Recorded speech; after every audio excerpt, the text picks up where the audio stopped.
Hello guys, go back to the video. Today we are reacting to game theory. Who will survive censored virus, which we all know is the coronavirus, by the game theorists. So,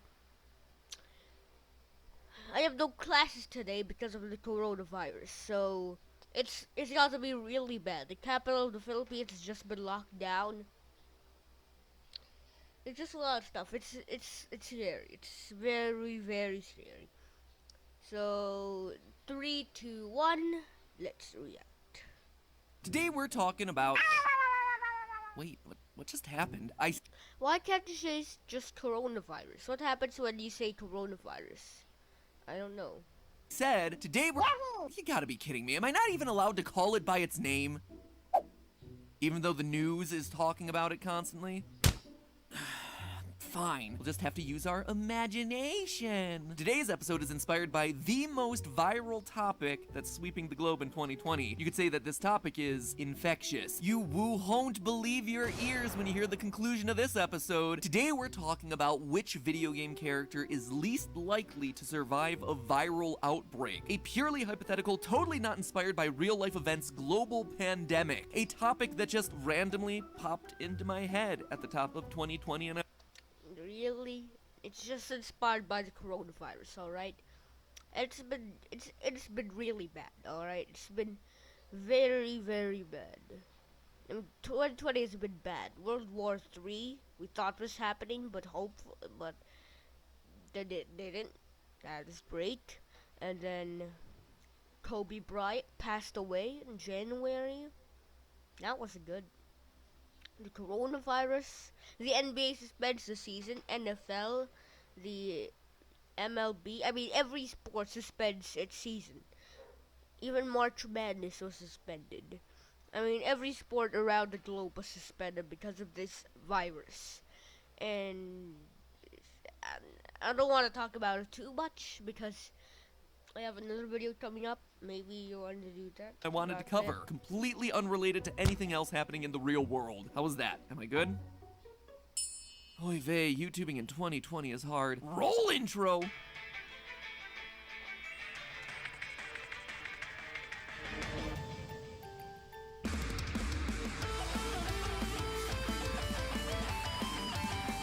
Why do I feel like I didn't see this intro before? I'm pretty sure they just got lazy with it and just forgot to add the intros, because sometimes there are actually no intros here. So I'm pretty sure they just forgot that there was even an intro. I don't know.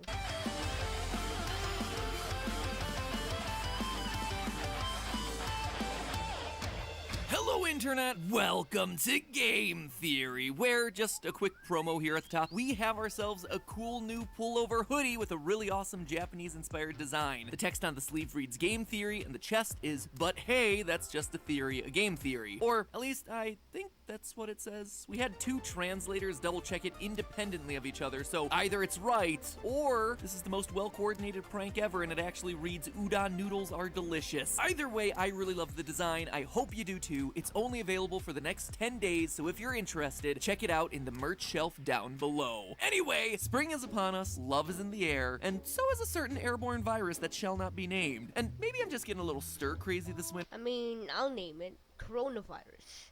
In the next video, I will also name it, because we're going to talk about the coronavirus. Maybe I'm just sick of how serious things in the world have been lately. Maybe I just wanted to go back to the over-the-top ridiculous theories that this channel is built on, but whatever the reason, today's episode is dumb. Capital I-Z-D-U-M, dumb. Just super stupid topic, ridiculous, extraneous, dumb, silly willy, but you know what? It's fun, so there's that. The question I'm looking at today, if you're willing to indulge me for the next 15 minutes or so, is which video game character would be most likely to die from a global pandemic? If a hypothetical illness vaguely approximating the behavior of virus that shall not be named were to start spreading through the connected universe of all video games, since, as we all know at this point, all video games are connected, who would be the first to kick the bucket? Who is our patient zero? I'm also gonna answer who has the best chance of living, but you know, that's significantly less fun. So that's it, no more cringy introduction required. If you're looking for tips on how to survive the hottest viral virus, or you're just looking to pass the time while you're stuck in quarantine, well then, this episode is for you. And nothing. I mean, mean, I'm not stuck in quarantine. Yeah, I'm not. Hello. Just sometimes the microphone is. I'm not. Thankfully, I'm not stuck in quarantine. I mean, if you have like, if you have, I won't talk about it because I know it come up.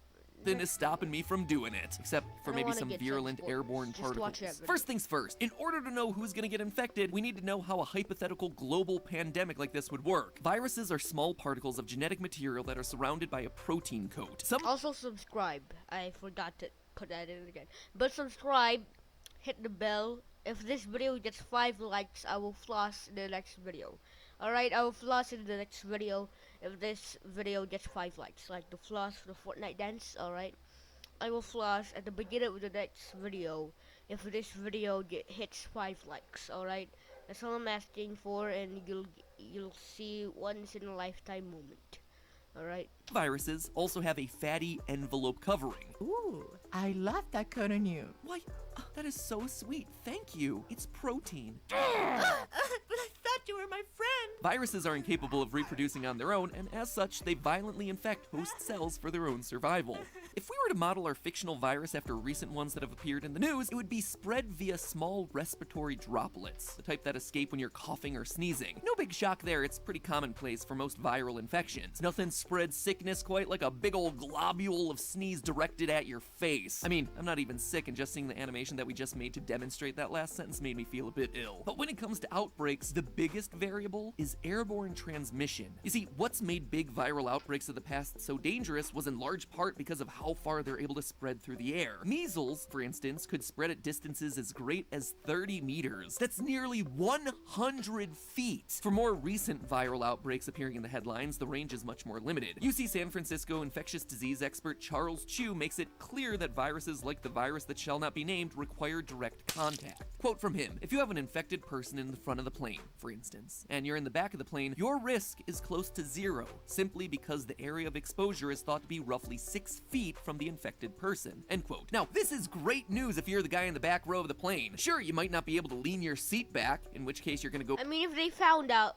that that person has coronavirus, then he's gonna get quarantined for 14 days. Everybody that plays is gonna get quarantined.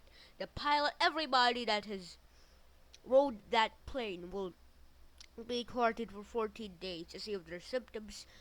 And then Viral for other reasons because you resort to punching the seat of the woman in front of you when she reclines, but on the plus side, you're less likely to contract the hottest infection since bird flu. So let's assume that that's how our hypothetical video game virus spreads, either direct contact or within a 6-foot radius. Now, let's talk about counteracting that spread. One, you could just avoid people altogether, can't get infected by other people if you're never around other people. And that, my friends, is why gamers will end up being the master race. Ah, the perks of being forever alone. But eventually, you're gonna have to venture out into the world, which leads us to option number 2, face masks. Now, when I say face mask, you might think of a surgical mask like this, or the ones that you see everyone wearing around. yeah, everybody wears it now. When you go out, everybody wears it because there's a high chance that because maybe there's some people that have that virus, the coronavirus. So, yeah. Japan, fashionable and hygienic, except they're not. You see, it turns out that surgical masks are completely ineffective against viruses because viruses are too small, and so they can easily pass through the mask. To quote from the Center for Disease Control, or CDC, a surgical mask, quote, "does not provide the wearer with a reliable level of protection from inhaling smaller airborne particles, and is not considered respiratory protection." Well, everybody's wearing it. It's getting sold out everywhere. Pharmacies are selling it. They're getting a lot of profit off it because apparently it doesn't even work.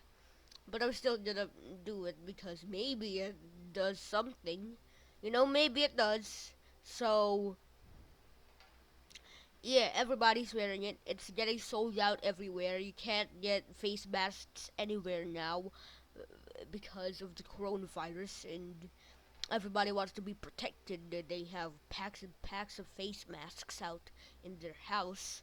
So I'm still gonna wear it when I go out because it's alcohol too. Because you gotta wash your hands. If there's no place to wash your hands, you just get alcohol. There we go. Protection. Leakage occurs around the edge of the mask when the user inhales. End quote. See, what the CDC wants you to wear are masks like the N95 respirator. I'm Commander Shepard, and this is my favorite face mask on the Citadel. These sorts of masks are more akin to what you might see a house painter wear. That's because the N95 respirator can be molded to fit tightly against the contours of your face, forming a tight seal so the virus can't creep around the edges and into your nose or mouth. The CDC explains that the N95 respirator, quote, filters out at least 95% of airborne particles. When properly fitted and donned, minimal leakage occurs around the edges of the respirator when the user inhales. Which brings us to the topic of facial hair. You heard that right, my friends. Those little flavor savers under your nose are one of the key deciding factors for who will and who won't be surviving our little global health emergency. Because here's the thing, if you have any facial hair dancing across the seal line for the mask, it renders the respirator ineffective. It's the exact same reason why I, now that I have this incredible luxurious beard, can no longer vacuum seal cups to my face just by sucking out all the air, which you might not think is all that big of a deal, but to be honest, I do a lot of my best thinking with a cup suctioned to my face. Hashtag first beard problem.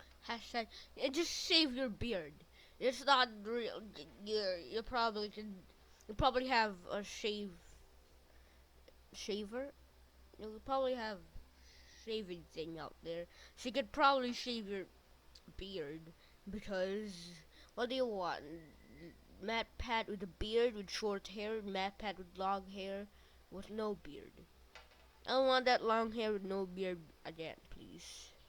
But there's a new look that I'm not bothered about.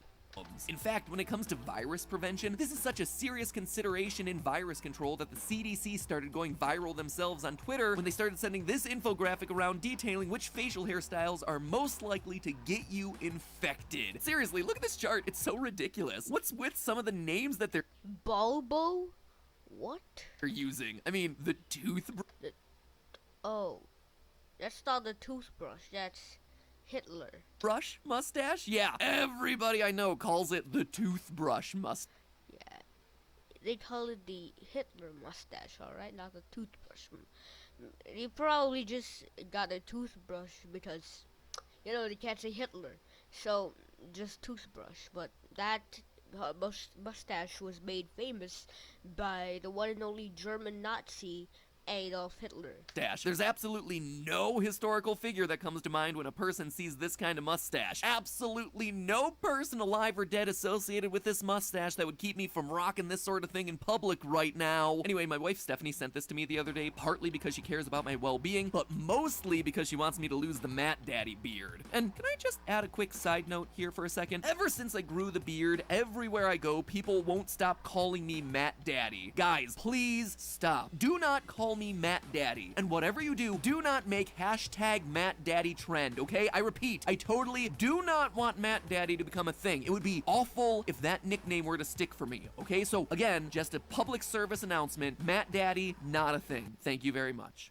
Long story short, certain styles of facial hair are keeping you healthier than others. So basically, this character from the game Ninja Town, which is literally just a mustache with a mustache, yeah, he's totally forked. Okay, so facial hair breaks the mask's airtight seal and greatly increases risk of infection. Simple enough. Now comes the question of what hairstyles are putting people into the danger zone. Let's go back to the infographic. No offense to the CDC, thank you for everything that you do, but you basically opted to use the default male me for every single hairstyle. Variety is the spice of life, people. What good is living through a global health crisis if you don't have anything to live for? But looking at the chart, it becomes immediately clear that if this were a real disease, which it clearly is not, it would practically wipe out.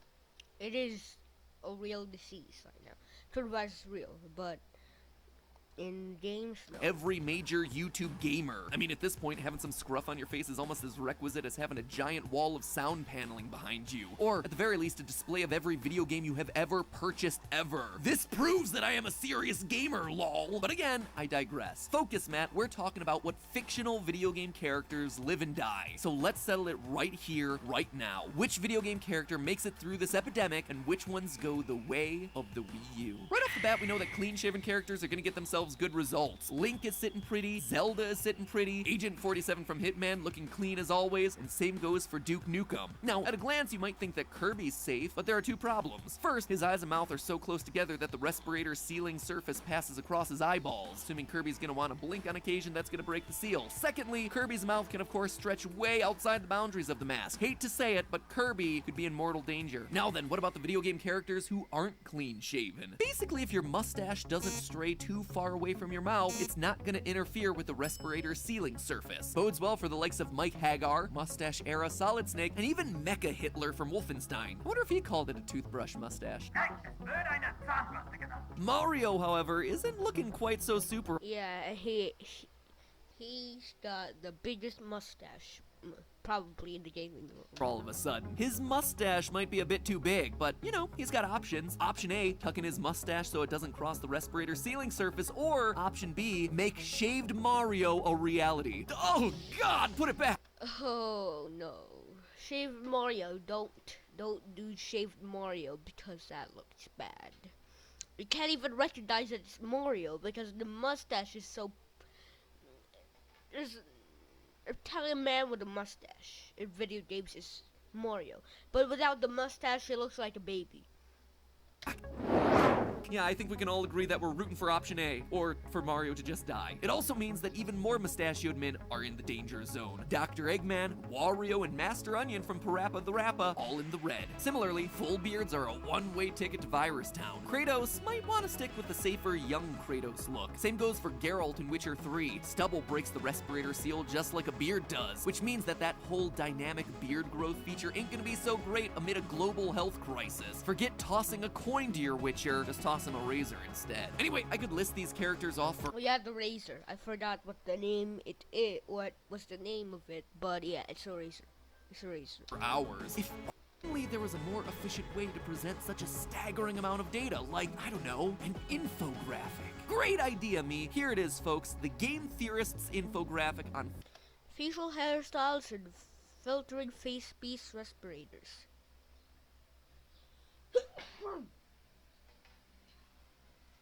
face mask friendly hairstyles. I took the Alright. CDC's information and put it into terms us gamers can understand. But let's keep in mind here, this face mask infographic doesn't tell us the whole story. Remember, viruses like this don't just spread through airborne particles. They spread through direct contact as well. That means that personal hygiene, especially washing your hands, is going to protect you more than any loose-fitting surgical mask ever will. Furthermore, just because someone contracts a virus, it doesn't mean that they're gonna die from it. And here comes the tough discussion. At this point, you've undoubtedly heard talk of how deadly certain viruses can be. The fact of the matter is that death tolls from around the globe make for great grabby headlines, traditional Yeah. media's equivalent of clickbait. But let's pull out and look at the real statistics here. The media tends to overinflate the news, scare tactics, leave out things that skew how we process the information that they're giving us. Overall, China's CDC found that 2.3% of confirmed cases of recent unnameable diseases died, which puts it deadly. There's the 3.4% mortality rate estimate by the World Health Organization as of March 3rd. Now it's March 16th.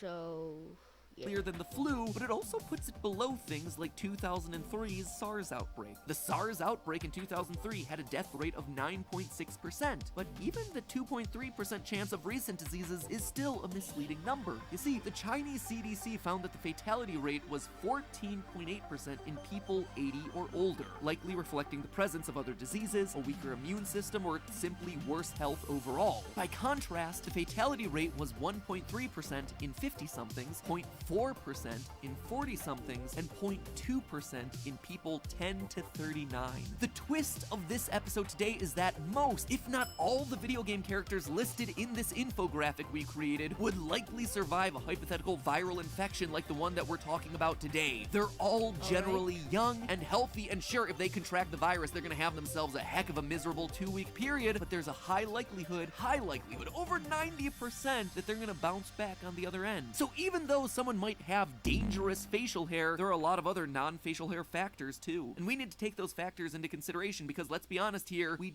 don't really care which video game characters make a face mask seal the best. We want to know who's gonna die. Am I right? So let's first establish who is definitely not gonna succumb to our pandemic. Based on the factors we discussed earlier, the character best poised to survive this epidemic is young, clean-shaven, has good hygiene, and doesn't come into contact with a whole lot of people. Our ultimate virus survivor is, drumroll please,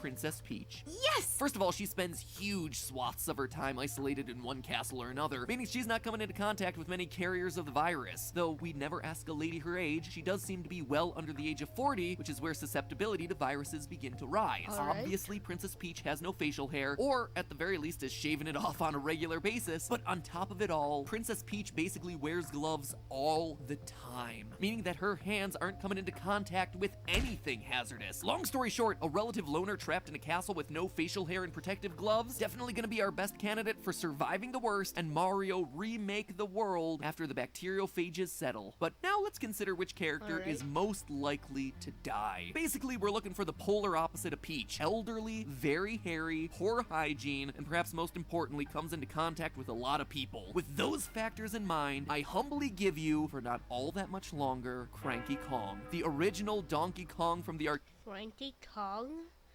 The grandfather Kong? Of the Kong family? I didn't.